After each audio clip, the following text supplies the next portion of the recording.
Did you know that for over 20 years, one man terrorized the entire world while living in luxury hotels and dining at five-star restaurants? His name was Carlos the Jackal. Born Ilich Ramirez Sanchez in Venezuela, he became the most wanted terrorist on Earth. In 1975, he stormed an OPEC meeting in Vienna, taking 11 oil ministers hostage at gunpoint. The world watched in horror as this cold-blooded killer demanded millions in ransom and safe passage.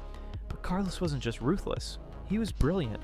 He spoke 6 languages, charmed wealthy supporters, and built a network of safe houses across Europe and the Middle East. Psychologists called him a textbook narcissist who craved fame more than any political cause. For decades, intelligence agencies hunted him while he murdered diplomats, bombed cafes, and held governments hostage through pure terror.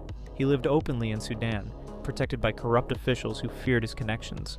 Finally, in 1994, French agents captured him during a routine medical procedure. The world's most dangerous man was brought down by his own vanity. He couldn't resist plastic surgery.